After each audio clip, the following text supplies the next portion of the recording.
একমাত্র আল্লাহ ছাড়া এই পৃথিবীতে এবং পরকালে আমাদের আপন বলে কেউ নাই। বাকি সবাই সবার স্বার্থের জন্য আছে। মানুষ মানুষের অবস্থানকেই মূল্যায়ন করে। আমরা মারা গেলে পরে 40 দিন তারা আমাদেরকে মনে রাখবে কিনা সন্দেহ আছে। বিশ্বাস করছেন না? এই যে আমাদের অনেক আত্মীয় স্বজন মারা গেছে না, বছরে একটা বারো কি কবরস্থানে কেউ গিয়েছে? হয়তো যায়, মৃত্যুবার্ষিকী ওই দিন যায়, তাই না? দেখেন আমরা কিন্তু আস্তে আস্তে ভুলে গিয়েছি তাদের, আমরা ব্যস্ত হয়ে গেছি। ঠিক একইভাবে তারাও আমাদেরকে ভুলে যাবে।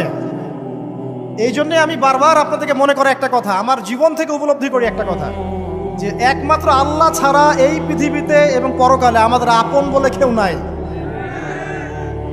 বাকি সবাই সবার স্বার্থের জন্য আছে। মানুষ মানুষের অবস্থানকেই মূল্যায়ন করে।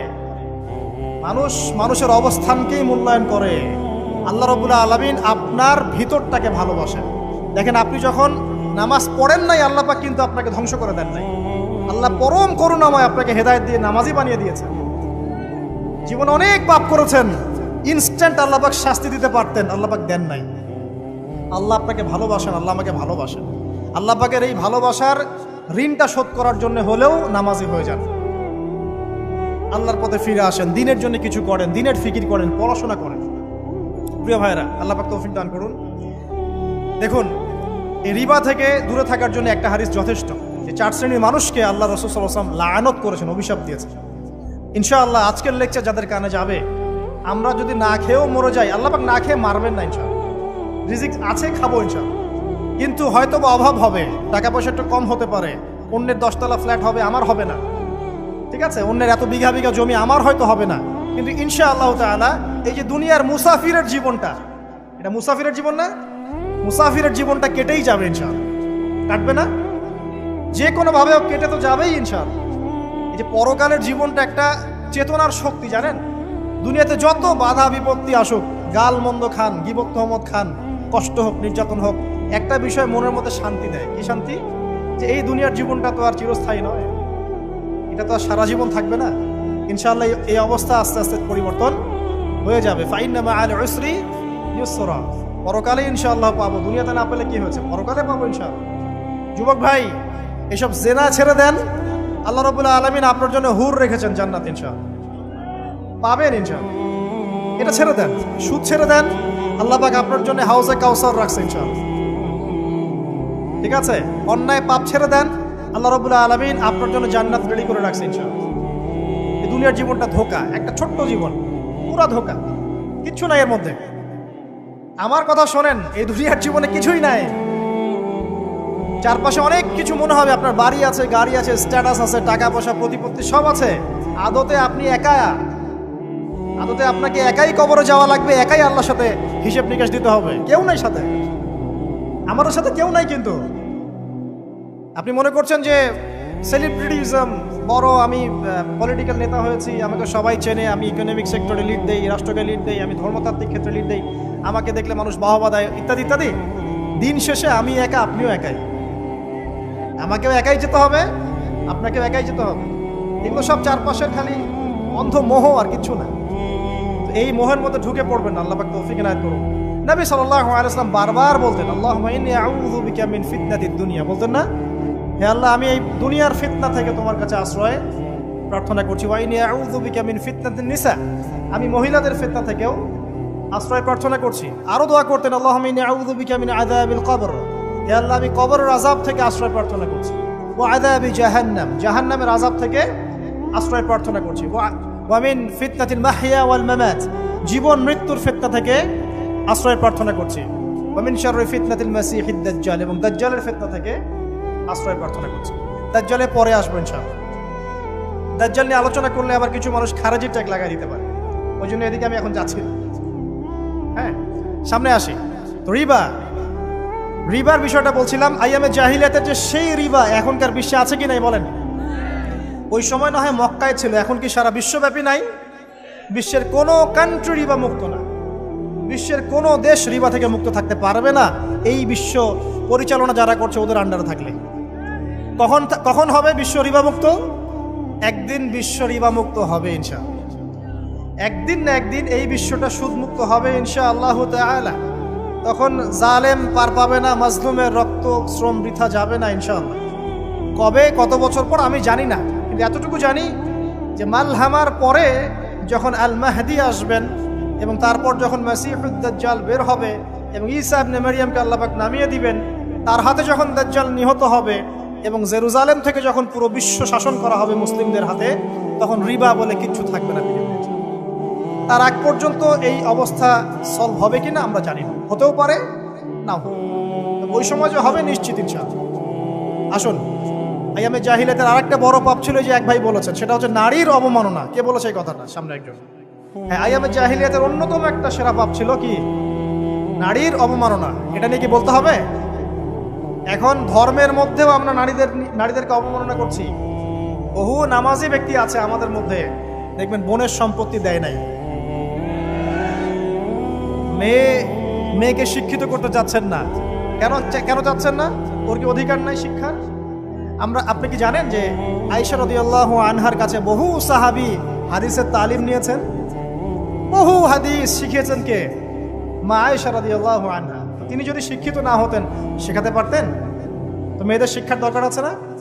হ্যাঁ, কি বিষয় দরকার? তাদের উপযুক্ত পরিবেশ নিশ্চিত করতে হবে, নিরাপত্তা, পর্দা এগুলো নিশ্চিত করতে হবে। তারপরে মেয়েদেরকে আপনি অবশ্যই শিক্ষিত করুন। ঘরের কোণে বসে রাখতে কে বলেছে? আপনি নিরাপদ পরিবেশ দেন, পর্দা দেন, তারা মাদ্রাসা যাবে, পড়াশোনা করবে। ঠিক আছে? আল্লাহ পাক আমাদের মা বোনদেরকে শিক্ষিত করার তৌফিক দান করুন, আমিন। ভালো ভালো কোয়ালিটি সম্পন্ন মহিলা মাদ্রাসা গড়ে তোলেন। আর মেয়েরা যদি শিক্ষিত না হয় তাহলে আমাদের বাড়ির বউরা শিক্ষিত হবে। আর বউ শিক্ষিত না হলে আপনি একা শিক্ষিত হয়ে লাভ নাই। তখন ওই যে বললাম টর্চার সেল, ওই টর্চার সেলে ঢুকতে হবে আর কি। কথা বুঝতে পারছেন না? আগে বিয়ে শাদী করেন, বুঝবেন ইনশাআল্লাহ। যারা করেছেন তারা অলরেডি হাসছে যে মিটমিট করে দেন। ঠিক আছে? আচ্ছা, সামনে আসেন। দেখেন মেয়েদের অবমাননা কিভাবে দেখাবো। সবচেয়ে বড় অবমাননা হচ্ছে ওদের দেহটাকে আমরা এখন পণ্য বানিয়েছি। এই যে পর্নোগ্রাফি দেখেন, এই মেয়েগুলোর ইজ্জতের কোনো দাম নাই। মানে তাদের দেহটাকে একটা ব্যবসার সামগ্রী বানানো হয়েছে। এবং আমি একটা লেকচার দিয়েছিলাম ঢাকায়, নীল দর্পণ, দেখবেন অনলাইনে আছে। ওখানে আমি স্ট্যাটিস্টিক দেখিয়েছি যে সারা বিশ্বে এই যে আমেরিকায় শুধুমাত্র $12 বিলিয়ন ব্যবসা করে পর্ন দিয়ে। এটা একটা ব্যবসা, একটা ইন্ডাস্ট্রি। যেমন ফিল্ম ইন্ডাস্ট্রি আছে, তারপরে গানের ইন্ডাস্ট্রি আছে না, এরকম একটা ইন্ডাস্ট্রি হচ্ছে এই পর্ন ইন্ডাস্ট্রি। এখানে সবাই অ্যাক্টর অ্যাক্ট্রেস, এটা হচ্ছে অভিনেতা অভিনেত্রী। এখানে যা দেখানো হয় এগুলো কিন্তু রিয়েল না, বাস্তব না, সব ফেক। বুঝতে পারছেন না কথা? এগুলো অভিনয়, এগুলো ফেক। এবং এটা একটা ইন্ডাস্ট্রি, এর মধ্য দিয়ে মেয়েদের দেহটাকে পণ্য বানিয়ে সারা বিশ্বে ব্যবসা করছে। এবং এর একটা অন্যতম উদ্দেশ্য হচ্ছে মুসলিম যুবকদের ঈমান যেন নষ্ট করা যায়। কারণ মুসলিম যুবকদের ঈমান চলে গেলে তারা নিশ্চিন্ত যে ওদের পথে আর কেউ বাধা নাই। কারণ ওদের এই জুলুমের পথে বাধা যদি কেউ দিতে পারে তাহলে কারা দিবে? মুসলিমরা। আর মুসলিমদের মধ্যে সবচেয়ে শৌর্য বীর্য কাদের মধ্যে থাকে? যুবকদের মধ্যে। যুবকদের ঈমান যদি চলে যায় তাহলে এদের আর কোনো সমস্যা নাই। এই বিষয়টা খেয়াল করবেন যে এটা একটা ইন্ডাস্ট্রি। সো এখানে আমরা মেয়েদের দেহটাকে আমরা কি বানিয়েছি? পণ্য বানিয়ে দিয়েছি। আর এখন তো চলছে কাপড় খোলা সংস্কৃতি। প্রত্যেকটা সেক্টরে আপনি গিয়ে দেখবেন মেয়েদের ইজ্জত, সম্মান, আব্রুটাকে উন্মুক্ত করে এটাকে দিয়ে আমরা বিজনেস করছি। এটা একটা বিজনেস। এখানে সমাধান কি? সমাধান আয়েশা রাদিয়াল্লাহু আনহা। সমাধান কে? সমাধান ফাতিমা রাদিয়াল্লাহু আনহা। সমাধান কে? সমাধান খাদিজা রাদিয়াল্লাহু আনহা। আমাদের মা, আমাদের বোন, আমাদের স্ত্রীদেরকে তাদের মতো করে মানুষ করতে হবে, গড়ে তুলতে হবে ইনশাআল্লাহ। দেখবেন নারীর সত্যিকারের সম্মান নিশ্চিত হবে ইনশাআল্লাহ। ইসলাম কি কখনো বলেছে যে মেয়েরা কাজ করতে পারবে না, পড়াশোনা করতে পারবে না ইত্যাদি? এই নাস্তিকরা তো ঠুনকো যুক্তি দিয়ে আক্রমণ করে। কে বলেছে? সমস্যা এমন ইসলামিক স্টেট আছে যেখানে একটা স্টুডিও, মনে করি স্টুডিও, ছবি তোলা হয়, কথার কথা, সেখানে সব কর্মী মহিলা, কোনো পুরুষ নাই। একটা মাদ্রাসা, সমস্ত কর্মী মহিলা, কোনো পুরুষ নাই। একটা স্কুল, সবাই মহিলা, কোনো পুরুষ নাই। ওখানে মেয়েরাই পড়ে, মেয়েরাই শেখায়। জায়েজ না জায়েজ বলেন? একটা নিরাপদ পরিবেশে যদি মেয়েরাই মেয়েদের দায়িত্ব নিয়ে পড়াশোনা করায়, ব্যবসা করে, অন্য কিছু করে, জায়েজ না জায়েজ? তাহলে পরিবেশ নিশ্চিত করাটা হচ্ছে চ্যালেঞ্জ। ইসলাম বলছে না যে আপনি তাকে একদম অজ্ঞ করে রেখে ঘরের কোণে ফেলায় রেখে দেন, তাকে আপনি পড়াশোনাও শেখাবেন না, সম্পত্তির অধিকারও দিবেন না, কিছুই না। এগুলো ইসলাম কখনো বলেনি। বলেছে? আরে বোকা মানুষ! রাসূলুল্লাহ সাল্লাল্লাহু আলাইহি ওয়াসাল্লামের সময় তো মহিলা সাহাবীরা উহুদের যুদ্ধ করেছে। কি শুনলেন? রাসূল সাল্লাল্লাহু আলাইহি ওয়াসাল্লামের সময় মহিলা সাহাবী উহুদের যুদ্ধও করেছে। উহুদের যুদ্ধের নাম শুনেছেন? ওখানে মহিলা সাহাবীও ছিল তীরন্দাজ। তাহলে মহিলাটা কি করে নাই নবীর যুগে? খাদিজা রাদিয়াল্লাহু আনহা যত বড় ব্যবসায়ী ছিলেন, এখন এত বড় ব্যবসায়ী পাবেন? কোন মেয়ে আছে এত বড় ব্যবসায়ী? উসমান রাদিয়াল্লাহু আনহু যত বড় বিজনেসম্যান ছিলেন, এখন এত বড় বিজনেসম্যান আছে? তো কি ছিল না সেই স্বর্ণ যুগে? ওই স্বর্ণ যুগের সুন্নতি আমাদেরকে আমল করতে হবে। আল্লাহ পাক তৌফিক এনায়েত করুন, আমিন। প্রিয় মা ও বোনেরা, পর্দা ছাড়বেন না। আপনাদের জন্য 4টা কাজ: স্বামীর আনুগত্য করা, লজ্জাস্থানের হেফাজত করা, আপনার 5 ওয়াক্ত সালাত ঠিকঠাক মতো আদায় করা এবং রমজান মাসে সওম রাখা। নবীজি বলেছেন সাল্লাল্লাহু আলাইহি ওয়াসাল্লাম, জান্নাতের যে কোনো দরজা দিয়ে ইচ্ছা আপনি প্রবেশ করতে পারবেন। আপনার জন্য সহজ। আর স্বামীর আনুগত্য বলতে আমি বুঝাইনি স্বামীর দাসত্ব করতে হবে, এটা বলিনি। এখনকার কিছু ফ্যামিলিস্ট মেয়ে আছে, ওরা আনুগত্য শব্দ মনে হয় যে দাসত্ব বলে। আনুগত্য দাসত্ব এক জিনিস না। আনুগত্য কি? স্বামী কোরআন সুন্নাহর অনুকূলে কোনো কথা বলেছে, আপনি মানবেন। স্বামী বলছে পর্দা করো, তোমাকে ভালোবেসে বলছি তুমি পর্দা করো, তুমি আমার অনেক প্রিয় একজন মানুষ, তুমি বেপর্দায় বাইরে যাবা, লোকজন দেখবে, কেমন হয়? ঠিক আছে, তোমাকে তো আমিই বিয়ে করেছি, তুমি আমার, মানুষ তোমাকে দেখবে কেন? ঠিক আছে, তো এখন স্বামী ভালো কথা বলেছে, আপনি শুনলেন, এটা আনুগত্য। আর ওই স্বামী যদি বলে আসো তো আমার কলিগরা এসেছে, ওকে খাবার সার্ভ করতে হবে, আসো খাবারটা পরিবেশন করো, এখন আপনি বেপর্দা হয়ে আপনার স্বামীর কলিগের সামনে খাবার পরিবেশন করতে শুরু করবেন, এটা কি আনুগত্য করতে হবে? এটা তখন আপনি আনুগত্য করবেন না। সিম্পল, কোরআন সুন্নাহর অনুগত কাজে আপনি স্বামীর আনুগত্য করবেন, বিপরীতে গেলে আপনি করবেন না। স্বামীর আনুগত্য মানে স্বামীর দাসত্ব নয়। আর এই হাদিসটা আপনি কেন ভুলে যান যে আল্লাহ রাসূল সাল্লাল্লাহু আলাইহি ওয়াসাল্লাম বলেছেন আল্লাহ ছাড়া যদি কাউকে সেজদা করা যেত, সম্মান বুঝাচ্ছেন, আল্লাহ ছাড়া যদি কাউকে সেজদা করা জায়েজ হতো, আমি মেয়েদেরকে বলতাম যেন স্বামীকে সেজদা করে। কেন? কারণ আপনাকে রেসপন্সিবিলিটি, আপনার খাবার, আপনার ফুড, আপনার শেল্টার, আপনার মানে পুরো দায় দায়িত্ব নিজের হাড় ভাঙা পরিশ্রম দিয়ে, জীবনের ঝুঁকি নিয়ে স্বামী আপনার জন্য করে। সে আপনার সম্মান পাওয়ার যোগ্য তো? সে কি আপনার সম্মান পাওয়ার যোগ্য নয়? আপনি যদি সম্মানের হক আদায় না করতে পারেন তাহলে আপনি অকৃতজ্ঞ। আর অকৃতজ্ঞ মেয়ে কখনো জান্নাতে যাবে? একটা হাদিসে আছে বেশিরভাগ মেয়ে জাহান্নামের যাওয়ার অন্যতম কারণ হচ্ছে তারা স্বামীর সাথে কুফরি করে। কি করে? মানে সারা জীবন স্বামী ভালোবেসে যায়, ভরণ পোষণ দিয়ে যায়, সব চাহিদা পূরণ করে যায়, একদিন দেখবেন কথা কাটাকাটি হয়েছে, ওই দিন বলে বসবে যে তোমার কাছে আমি কিচ্ছু পাই না। এই যে কুফরি, এই কারণে তারা জাহান্নামে যেতে পারে বেশি। আল্লাহ হেফাজত করবে। আরেকটা কারণ হচ্ছে যে বেপর্দা। আপনাকে 4টা মূলনীতি ফলো করতে হবে। 1, এমন কোনো পোশাক পরবেন না যে পোশাকটা আটো সাটো, যেটা পরলে আপনার গায়ের কাঠামো বোঝা যায়। এটা বোরখা হলেও পরা যাবে না। আমি কি বুঝাতে পারছি? ডিজিটাল বোরখা দেখেন নাই? দেখছেন? মাশাআল্লাহ। আর কারা কারা দেখছেন? এদিকে চোখ বেশি যায় না? আচ্ছা, এমনি দেখা যায়, চোখ দিতে হয় না, এমনি দেখা যায়। ডিজিটাল বোরখা চলবে না, ডিজিটাল বোরখা চলবে না।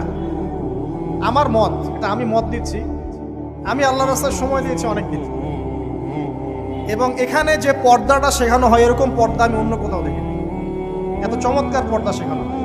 কারা কারা সময় লাগিয়েছেন? 3 দিন 7 দিন সময় দিয়েছেন কারা কারা? বেশিরভাগই দেন নাই। সমস্যা নাই, দিতে হবে, আমি বাধ্যতামূলক বলিনি আপনাকে। বলেছি এখানে পর্দা শেখানো হয়, চমৎকার পর্দা শেখানো হয়, যে এখানে চোখটা পর্যন্ত তাদের ঢেকে রাখার তালিম দেওয়া হয়। যাই হোক, যেখানেই শেখেন, অ্যাটলিস্ট পর্দাটা শিখলেই হলো। এমন পোশাক হবে না যেই পোশাকটা আটো সাটো, যেটা পরে আপনার গায়ের কাঠামো বোঝা যায়। 2 নম্বরে এমন পোশাক পরা যাবে না যেই পোশাকটা পরলে বাহির থেকে ভিতরের অঙ্গ দেখা যায়। দেখেছেন? দেখেন নাই? দেখছেন হুজুর? আচ্ছা, আপনারা তো সব দেখেন দেখি। তারপরে 3 নাম্বার, এমন পোশাক পরা যাবে না যেটা অমুসলিমদের সাথে সাদৃশ্য আছে। কথা বুঝতে পারছেন? অমুসলিমদের ধর্মীয় বিষয়ের সাথে সাদৃশ্য আছে এমন পোশাক মুসলিম মেয়েদের পরা যাবে না। এর মানে এই নয় যে অন্য ধর্মকে আপনি আক্রমণ করবেন, এটাও নয়। যে যার ধর্ম তাদের স্বাধীনতা মতো পালন করবে। মুসলিমরা বাধা দিবে না। মুসলিমরা দাওয়াত দিতে পারে। কি করতে পারে? দাওয়াত দিতে পারে যে ভাই, যে লা ইলাহা ইল্লাল্লাহর কনসেপ্ট আপনাকে বোঝাচ্ছি, আল্লাহ ছাড়া কোনো মাবুদ নাই, মুহাম্মদ সাল্লাল্লাহু আলাইহি ওয়াসাল্লাম সর্বশেষ রাসূল, এই কোরআন পড়ুন, হাদিস পড়ুন, দেখুন এটাই হচ্ছে মানবতার মুক্তির সনদ। এরপর যদি সে ইসলাম কবুল করে আলহামদুলিল্লাহ, যদি না করে এর হিসাব কে দিবে? সে নিজে দিবে। এর হিসাব কি আমাকে দেওয়া লাগবে? দেওয়া লাগবে না। তো অমুসলিমদের সাথে সাদৃশ্য আছে এমন পোশাক চলবে না। আর 4 হচ্ছে পুরুষরা মেয়েদের পোশাক পরতে পারবে না, মেয়েরা পুরুষদের পোশাক পরতে পারবে না। জি, আপনাদেরকেই বলছি, আপনারা জিন্স পরতে পারবেন না, মেয়েদেরকে বলছি, এবং টি শার্ট পরতে পারবেন না। আপনারা ওই যে যা ইচ্ছা তাই ড্রেস পরে বলবেন যে 1000 বছরের সভ্যতা সংস্কৃতি, এসব বাজে কথা চলবে না এখানে। এটা 1000 বছরে কোনোদিনও আমাদের দাদা নানিরা এগুলা কখনো পরে নাই। পড়ছে? আপনার দাদি কখনো ওইরকম পরছিল শাড়ি? তো যে বললো 1000 বছর থেকে পরে আসতেছে নাকি? সুবহানাল্লাহ। তো এখানে বিষয়টা হচ্ছে পুরুষ মেয়ের পোশাক পরতে পারবে না, মেয়ে পুরুষের পোশাক পড়তে পারবে না। আমি খুব সংক্ষিপ্ত করে আপনাকে কোরআন সুন্নাহ থেকে 4টা মূলনীতি বলে দিলাম। এই 4টা মূলনীতি কোরআনেও আছে, হাদিসেও আছে। আসেন, এই যে নারীর অবমাননা, এই বিষয়টা আইয়ামে জাহিলিয়াতে যেমন ছিল, এখন দেখবেন আরো বড় পরিসরে এসেছে। আসে নাই? এই যে ফ্যাশন শো, দেহের প্রদর্শনী, বিভিন্ন ফিল্মস দেখবেন, ফিল্ম ইন্ডাস্ট্রিজে দেখবেন, মিউজিকে দেখবেন, পর্নে দেখবেন, মেয়েদের দেহটাকে নিয়ে ব্যবসা করা হচ্ছে। আগে তো না হয় কন্যা সন্তান হলে জীবন্ত পুঁতে ফেলতো নাকি? এখন যদি গর্ভের বাচ্চা মেয়ে জানে, অনেকে আগেই মেরে ফেলে। বুঝেন নাই মনে হয়? অনেকে যদি জানে যে গর্ভে মেয়ে সন্তান আছে, আগেই মেরে ফেলে। এমন অনেক দেশ আছে, আমি নাম বলছি না দেশের সঙ্গত কারণে, যে সে দেশে এরকম মেয়ে সন্তানকে এই যে খালাস করে ফেলার, নষ্ট করে ফেলার, ভ্রূণ নষ্ট করার আলাদা ক্লিনিক আছে, আলাদা হসপিটাল আছে। বলে নাউজুবিল্লাহ। তো আসলে ওই 1450 বছর আগের মানুষটা বেশি বর্বর ছিল না আমরা বেশি বর্বর? এই অধিকারের কথা বলে বলে আমরা মেয়েদের দেহটাকে নিয়ে এখন মস্করা করছি, তামাশা করছি। সবচেয়ে সেরা অধিকার কোথায় পাবে? কোরআনে পাবে, হাদিসে পাবে, ইসলামে পাবে। তার পর্দা নিশ্চিত হবে, দেহ সেফ থাকবে, তার ইজ্জত নিশ্চিত হবে, ইজ্জত সেফ থাকবে, তার সম্মান সেফ থাকবে, তাকে রাজরানীর মতো স্বামী বাসায় রাখবে, কারণ সে হচ্ছে তার কাছে সবচেয়ে মূল্যবান প্রিয় বস্তু। শুধু তাই নয়, সম্পত্তির অধিকার তাকে দিতে হবে। একজন মেয়ে তার ভাইয়ের সম্পত্তি পাবে, তার বাবার সম্পত্তি পাবে, তার স্বামীর সম্পত্তি পাবে, সব দিক থেকে সে সম্পত্তি পাবে। আর একজন ছেলে কিন্তু সব দিক থেকে সম্পত্তি পাবে না। এই বিষয়গুলো যখন এক শ্রেণীর মানুষ বোঝে না, তখন ইসলামের বিরুদ্ধে অহেতুক প্রপাগান্ডা চালানো শুরু করে। সবচেয়ে সেরা সম্মান রক্ষার উদাহরণ দেয়া হয়েছে ইসলামে, কোরআনে এবং হাদিসে। এই কথাটা আপনাদের মা বোনদেরকে বোঝাবেন, তবে নম্রতার সাথে বোঝাবেন, কারণ উচ্চবাচ্য করলে তারা কথা শুনবে। আল্লাহ রাসূল সাল্লাল্লাহু আলাইহি ওয়াসাল্লাম বলেছেন, কিছুটা বাঁকা হাড় দিয়ে তাদেরকে তৈরি করা হয়েছে। যদি আপনি শক্ত করে চাপ দিতে যান তাহলে ভেঙে যাবে, আর যদি আপনি ওই অবস্থায় ছেড়ে দেন তাহলে বাঁকাই থেকে যাবে। এখানে আপনাকে হিকমা অবলম্বন করতে হবে। আল্লাহ পাক তৌফিক দান করুন। একটা বিষয় বলছিলাম, ওই যে শিরকের পাপ এখন গ্লোবালাইজেশন হয়েছে না, ওই সুদের পাপ এখন গ্লোবালাইজেশন হয়েছে না। গ্লোবালাইজেশন বোঝেন? মানে বিশ্বায়ন, পুরো বিশ্বে ছড়িয়ে পড়েছে না। আরেকটা হচ্ছে এই যে মেয়েদের অবমাননা, এটা সারা বিশ্বে ছড়িয়ে পড়ে নাই? আচ্ছা, আর দুটা বলবো, এরপর বলে আমি শেষের দিকে যাচ্ছি। আসা, একটা হচ্ছে মাদক। আইয়ামে জাহিলিয়াতের অন্যতম সেরা পাপ ছিল কি? মাদক। ওই যে বলছেন জাহিলি যুগ, কেন বলছেন জাহিলি যুগ? বিকজ ওইখানে মাদক খেত মানুষ বেশি। এখন বলেন, ওখানে না হয় মক্কায় মাদক খেত মানুষ, এখন সারা বিশ্বে মাদক ছড়িয়ে পড়ে নাই? বেশি না কম? এখন এই যে নতুন নতুন মাদক আসছে, ইয়াবা, আরো নাকি কি কি আসছে নতুন নতুন, আমরা নামও জানি না। এই যে গাজার নাম জানি, ফেন্সিডিলের নাম জানি, আর কি কি আছে, হিরোইন বলেন, আর দু একটা, আফিম, আর কি আছে? হ্যাঁ, রেন্ডি, সুবহানাল্লাহ, এই নামও কখনো শুনি নাই আমি। আচ্ছা শোনেন, বিষয়টা হচ্ছে, দেখুন এই বিষয়টা কি হালাল না হারাম? আচ্ছা, এটাকে যদি আমরা হালাল করে নেই তাহলে কি হবে? কুফরি হবে না শিরক হবে?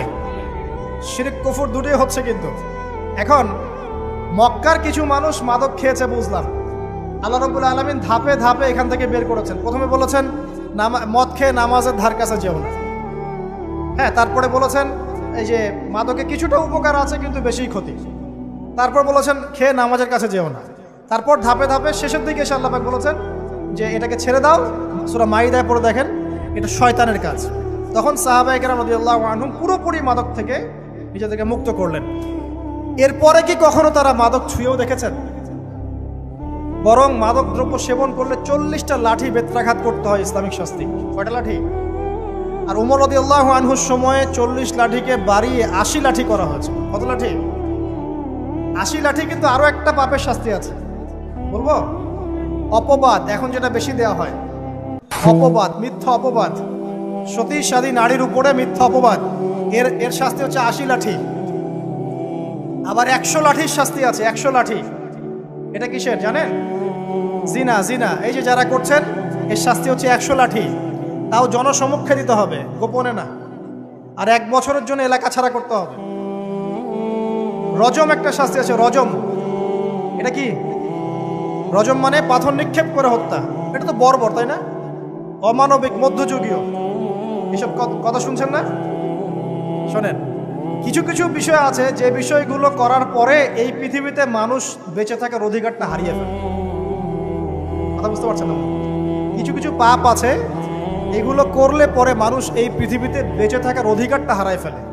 যেমন কোনো বিবাহিত ব্যক্তি যদি জেনা করে, নাউজুবিল্লাহ, কোনো ছেলে যদি কোনো ছেলের সাথে যৌন সম্পর্ক করে, সমকামী করে, বা এটাকে যেটা গে মানে যেটা কি বলে, সমকামিতা, ঠিক আছে, এই কাজ যদি কেউ করে, নোংরা কাজ যদি কেউ করে, কোনো মেয়ে যদি কোনো মেয়ের সাথে এরকম কোনো কাজ করে, একই পাপ। এইসব পাপ করলে পরে এই পৃথিবীতে বেঁচে থাকার অধিকারটা সে হারিয়ে ফেলে। কথা কি বুঝতে পারছেন? আচ্ছা, তখন শাস্তি হচ্ছে আল্লাহ রাব্বুল আলামিন পাথর নিক্ষেপ করে হত্যা করতে বলেছেন। কারণ হচ্ছে সে এত গর্হিত একটা কাজ করেছে যেটা এই শাস্তি পাওয়ার সম্পূর্ণ যোগ্য। এবং কওমে লূত নামে যে কওম ছিল, ওই কওমটাকে আসমানে উঠিয়ে আল্লাহ পাক পাথর বর্ষণ করে এভাবেই শেষ করে দিয়েছে। জর্ডান একটা দেশ আছে না, জর্ডান, জর্ডানের পাশে ডেড সি নামে একটা জায়গা আছে, ডেড সি, মৃত সাগর। ওইখানে সাদুম নামে একটা গোত্র থাকতো। কোন গোত্র? সাদুম। ওই সাদুম গোত্র এরকম সমকামী ছিল। আল্লাহ রাব্বুল আলামিন লূত আলাইহিস সালামকে পাঠিয়েছিলেন, তারা হেদায়েতের বাণী শোনে নাই। আল্লাহ পাক ওদেরকে আসমানে উঠিয়ে পাথর নিক্ষেপ করে উল্টা দিকে দাফন করে দিয়েছে। কিছু কিছু পাপ আল্লাহ পাক সহ্য করেন না, আল্লাহ পাকের আরশ কেঁপে ওঠে। এই পাপগুলো সেরকম পাপ। কথা বুঝতে পারছেন? তো এই যে জিনা, পর্নোগ্রাফি, ব্যভিচার, পরকে, এগুলোর মধ্য দিয়ে আমরা নারীর অবমাননা করছি না? এবং ধর্মের মাধ্যমেও মাঝে মাঝে করছি, যখন আমরা ধর্মের নামে মেয়েদের অধিকার দিচ্ছি না। অনেকেই সম্পত্তির অধিকার দিচ্ছেন না, অনেকেই শিক্ষিত করছেন না, অনেকেই আরো যৌতুক নিচ্ছেন না, যৌতুক নিচ্ছেন না অনেকেই। যে বিয়ের সময় যৌতুক নেয়, এটা তো মেয়ের উপর, মেয়ের পিতার উপর টর্চার করা, সম্পূর্ণ হারাম, সম্পূর্ণ হারাম। তারপরে দেখবেন, রিপোর্টগুলো পড়ে দেখবেন যে এই বছর 2000 কত, এটা 22, এই 22-এই গভর্নমেন্ট রিপোর্ট অনুযায়ী নিবন্ধিত প্রায় 1339টা ধর্ষণের মামলা হয়েছে। তো এটা এখন অ্যাভেলেবল, যে কোনো সব জায়গায় ধর্ষণ হচ্ছে, এখন অ্যাভেলেবল। মানুষ এটাকে স্বাভাবিক মনে করছে, এখন নর্মাল, নর্মাল ধর্ষণ হতেই পারে, মানুষ এখন এমন মনে করছে। প্রত্যেক দিন পেপার খুলবেন, দেখবেন রেপের খবর, প্রত্যেক দিন খবর শুনবেন ধর্ষণের খবর। আর সব খবর তো আসে না, আসে হয়তো 10%, 20%, 30%, বেশিরভাগই আসে না। এলাকায় মোড়ে মোড়ে দেখবেন, গ্রামে গঞ্জে শহরে বন্দরে খালি ইফটিজিং, ইফটিজিং দেখবেন, খালি ইফটিজিং। মেয়েদেরকে যৌন হয়রানি করা হচ্ছে, বাসে, অটোতে, টেম্পুতে, সব জায়গায়। বাসের মধ্যে মেয়েকে রেপ করে ফেলা হচ্ছে। একটা বাচ্চা মেয়ে যে বোঝেও না যে সেক্সুয়াল বিষয়গুলো কি জিনিস, ওকেও রেপ করা হচ্ছে। এই যে মহামারী, আপনি তো বুঝতে পারছেন না যে আমরা কোন সমাজে আছি। এই সমাজে আপনার মেয়ে তো সেফ না, আমার মেয়ে তো সেফ না। আমার মেয়ে, আপনার মেয়ের ভবিষ্যৎ কি হবে, এর ভবিষ্যতের নিশ্চয়তা কে দিবে? আপনার মেয়ের ইজ্জতের ভবিষ্যতের নিশ্চয়তা কে দিবে? এই নিশ্চয়তা দেওয়ার মতো মানুষ কোথায়, নেতা কোথায়? কারো ঘরের স্ত্রী, কারো ঘরের বোন, কারো ঘরের মেয়ে এখন সেফ না। যে কোনো জায়গায়, যে কোনো বাসে, ট্রাকে, ট্রেনে, অটোতে, সব জায়গায় হতে পারে। আর এগুলোকে আমরা প্রমোট করছি, এখন নগ্নতাকে প্রমোট করছি, পর্নকে প্রমোট করছি। এই নগ্নতা, পর্ন, এসব দিয়ে মানুষের মাথাটাকে পুরো জানোয়ার বানিয়ে ফেলা হয়েছে। পর্ন দেখাতে দেখাতে ছেলেদের মাথাটাকে জানোয়ার, পশু বানিয়ে ফেলা হয়েছে। এরা এখন বোঝে না যে মেয়ে কি জিনিস, মা কি জিনিস, বোন কি জিনিস, তাও বোঝে না। ভাই বোনের সাথে জেনা করেছে, চাচাতো বোন চাচাতো ভাইয়ের সাথে জেনা করছে, চাচাতো ভাই ফুফাতো বোনের সাথে জেনা করছে। রংপুরের খবর শুনলাম যে মায়ের সাথে ছেলেও জেনা করেছে। না, এগুলো কেন হচ্ছে? এই মহামারী কেন হচ্ছে? কি সমাধান দিবে? সমাধান ইসলামে ছিল, আমরা নেই নাই। সমাধান হচ্ছে, প্রথম সমাধান অশ্লীলতার মহামারী বন্ধ করতে হবে, পর্দা নিশ্চিত করতে হবে, পর্নোগ্রাফির সমস্ত সাইটগুলো বন্ধ করে ফেলতে হবে। আজকের নিউজ দেখেছি আমি, এটা আমি ধন্যবাদ জানাই বাংলাদেশ গভর্নমেন্টের যে তথ্য প্রযুক্তির যে সেন্টার আছে, প্রায় 26,000 পর্ন সাইট তারা বন্ধ করে দিয়েছে, আলহামদুলিল্লাহ। তো কথা বললে তো কাজ হবে, কথা না বললে কাজ হবে কিভাবে? 26,000 পর্ন সাইট তারা বন্ধ করে দিয়েছে। যখন সমাজের মানুষ পর্ন দেখতে দেখতে পশু হয়ে গেছে, আপনি বাইরে এই যে আলখাল্লা টুপি দাঁড়িয়ে পরে ঘুরলে লাভ আছে? ভিতর থেকে তো আপনি পশু। দেখবেন মসজিদ ইমাম সাহেব নামাজ পড়তে এসেছে, বাসায় পর্ন দেখে আসছে, নামাজে কোনো মনোযোগ নাই। দেখবেন টাপাটাপ নামাজ পড়ছে, কোনো মনোযোগই নাই, পর্ন দেখে। ইমানের আলোচনা করবেন, খুব লাফালাফি করলো, 2 দিন পর দেখবেন কোনো খবর নাই, পর্ন দেখতে দেখতে ভিতরটা শেষ, ড্যামেজ। পর্নোগ্রাফিতে যে একবার আসক্ত হয়েছে, তার মধ্যে ইমানের কোনো তেজই থাকবে না, কোনো তেজ থাকবে না। এখন আলেম জালেম সবার ফোনে ফোনে দেখবেন পর্ন চলে আসতেছে, কেউ দেখতে না চাইলেও তাকে দেখতে বাধ্য করা হচ্ছে। ফেসবুকে ঢুকবেন, নগ্ন দৃশ্য। এই নগ্নতা দিয়ে, এই পর্নোগ্রাফি দিয়ে, এই যে মিডিয়ার মধ্যে দিয়ে প্রমোটিংটা দিয়ে ব্যভিচার ছড়িয়ে দেয়া, জেনা ছড়িয়ে দেয়া, অশ্লীলতা ছড়িয়ে দেয়া, পরকীয়া ছড়িয়ে দেয়, এর মধ্য দিয়ে নারীর সম্মান, দেহ, ইজ্জতকে আমরা এখন রাস্তার সাথে মিশিয়ে দিয়েছি। কিসের অধিকারের কথা বলছে? কিসের নারী অধিকারের কথা বলছে? খালি ডিগ্রি সার্টিফিকেট অর্জন করতে পারলেই অধিকার হয়? আমার তো ইজ্জতই ঠিক থাকলো না, আমার অধিকার কোথায় থাকলো? একটা সার্টিফিকেট অর্জন করার জন্য কলেজের মেয়েদেরকে বড় বড় নেতার বেডরুমে ঢুকানো হচ্ছে, দেখেন নাই? তো একটা সার্টিফিকেট অর্জন করতেই হবে আমাকে, নিজের ইজ্জত বিক্রি করে দিয়ে হলেও আমার সার্টিফিকেট অর্জন করতেই হবে। লাথি মারি এসব পড়াশোনার পিছনে, দরকার নেই আমার পড়াশোনা। করছে বাসায়, এলাকায় এলাকায় মহিলা মাদ্রাসা করেন, মাদ্রাসায় মেয়েদেরকে পড়ান। আমি খুব দুঃখের সাথে বলছি, অনেক মাদ্রাসাতেও এরকম ঘটনা কিন্তু ঘটেছে না? এখানে একটা কথা আমরা পরিষ্কার করতে চাই, সেটা হলো যে পাপ পাপী, রেপি, ধর্ষণী, সে আলেম করুক আর জালেম করুক, ইমাম করুক আর জালেম করুক, ফাসেক করুক, সবাইকে সমান শাস্তি নিশ্চিত করতে হবে। আর শাস্তি হবে দৃষ্টান্তমূলক, যেন আরো 10 জন দেখে শিক্ষা নেয়। ওই যে ইসলামে আছে না, হাত কেটে ফেলা, কি কারণে বলেন তো? কারণ সবাই যখন দেখবে এই যে খুঁটির সাথে বেঁধে একটা চোরের হাত কেটে ফেলা হয়েছে, এলাকার সব মানুষ দেখেছে, চুরি বাড়বে না কমবে? নিশ্চিত চুরি কমে যাবে ইনশাআল্লাহ। তো এই যে নারীর অবমাননার ওই যুগের চেয়ে এই যুগে বেশি না কম? আপনি ভালো করে আল্লাহর নূর দিয়ে দেখেন। আমি প্রথমে বলেছি, শুধু বাইরের চোখ দিয়ে দেখলে সব বুঝতে পারবেন না। আল্লাহ পাকে নূর দিয়ে দেখেন, কোরআন সুন্নাহর গভীর জ্ঞান দিয়ে দেখেন, দেখবেন ওই জাহিলিয়াতের চেয়ে 1000 গুণ বেশি জাহিলিয়াত এখনকার বিশ্বে চলছে। আল্লাহ পাক আমাদের মা বোনদের ইজ্জত হেফাজত করুন, তাদের সম্মান হেফাজত করুন। আমরা দোয়া করি আল্লাহ পাক তাদেরকে উচ্চশিক্ষায় শিক্ষিত করুন, নিরাপত্তা নিশ্চিত করুন। কেউ যদি ওদের দিকে খারাপ চোখ তুলে তাকায়, আল্লাহ পাক সেই চোখকে যেন ধ্বংস করে দেন। আল্লাহ পাক তাদের ইজ্জতের প্রতি যদি কেউ খারাপভাবে হাত বাড়ায়, তাদের শাস্তি যেন নিশ্চিত করার তৌফিক আল্লাহ পাক আমাদেরকে দান করে। আল্লাহ পাক আমাদের মা বোনদেরকে মহামূল্যবান মনে করে আমাদেরকে হেফাজত করার তৌফিক দান করুন, আমিন। আর তাদেরকে যারা নগ্ন করতে চায়, আল্লাহ পাক এদেরকে ধ্বংস করে ছেড়ে দিন, আমিন। আল্লাহ পাক বলেছেন, যারা চায় মুমিন মুসলিমদের সমাজে অশ্লীলতা ছড়িয়ে পড়ুক, দুনিয়া এবং আখিরাত উভয় জাহানে আল্লাহ পাক এদেরকে ধ্বংস করুন। আরেকটা বলে শেষ করি, সেটা হলো, কয়টা বলেছি ভাই? জাহিলিয়াত। ইমাম মুহাম্মদ বিন আব্দুল ওয়াহাব রাহিমাহুল্লাহ, তার একটা বইয়ের মধ্যে 1000টা জাহিলিয়াত আছে। আমি 5টা বাছাই করেছি। কয়টা? 5টা। কয়টা বলেছি? 4টা। এক হচ্ছে কি বলেছিলাম? শিরক, আছে না নাই? রিবা এখন আছে না নাই? 3 নাম্বার কি ছিল? মাদক। আর 4 নাম্বার নারীর অবমাননা। মাদক তো বুঝলেন, এটা তো আমার চেয়ে আপনারা ভালো বুঝেন, মাদক সব জায়গায় আছে। একটা কথা বলি, দেখুন মাদক নিয়ে একটা কথা বলি, শুনুন। আপনাদের কি কখনো গায়ে কখনো ফোড়া হয়েছে? কার কার গায়ে ফোড়া হয়েছে বলি? আচ্ছা, কেমন ব্যথা? ফোড়া ফেটে গেলে কি বের হয়? রক্ত আর পুঁজ বের হয়, তাই তো? তো নবী সাল্লাল্লাহু আলাইহি ওয়াসাল্লামকে সাহাবীরা পরে জিজ্ঞাসা করলেন, ইয়া রাসূলুল্লাহ, কোন পাপের কারণে তাদেরকে এই শাস্তি দেওয়া হচ্ছে? নবী করিম সাল্লাল্লাহু আলাইহি ওয়াসাল্লাম বললেন, তাদেরকে এই শাস্তি দেওয়া হচ্ছে একটা পাপের কারণে, সেটা হলো মাদক দ্রব্য সেবন করা। আর ওই পানীয়টার নামও নবীজি বলে গেলেন, তার নাম হচ্ছে তিনাতুল খাবাল। কি নাম? তিনাতুল খাবাল। এই তিনাতুল খাবাল মানে জাহান্নামীদের রক্ত এবং পুঁজ। এটা খেতে দেয়া হচ্ছে মাদকদ্রব্য সেবনকারীদের জন্য। আল্লাহ রাসূল সাল্লাল্লাহু আলাইহি ওয়াসাল্লাম বলেছেন, কোনো ব্যক্তি যদি মাদক সেবন করে তার 40 দিনের নামাজ কবুল হবে না। সে যদি আবার তওবা করে ফিরে আসে, আল্লাহ পাক মাফ করে দিবেন ইনশাআল্লাহ। যদি আবারও মাদক খায়, আবার 40 দিনের নামাজ কবুল হবে না। তারপর যদি আবার তওবা করে, আবার আল্লাহ মাফ করে দিবেন ইনশাআল্লাহ। তারপর যদি আবার মাদক খায়, আবার 40 দিনের নামাজ কবুল হবে না।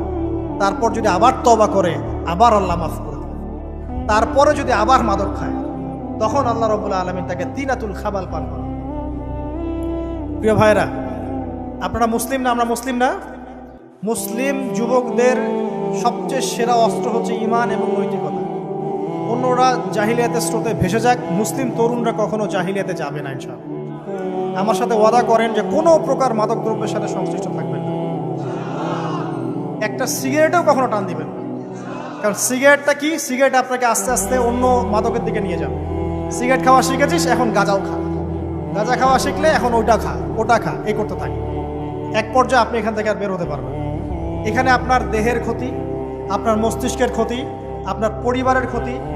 এমন আপনি যদি পরবর্তীতে গিয়ে পরিবার গঠন করতে চান, আপনি সুখী পরিবারও গঠন করতে পারবেন না, কারণ ভিতর থেকে আপনি নিজেকে শেষ করে ফেলছেন।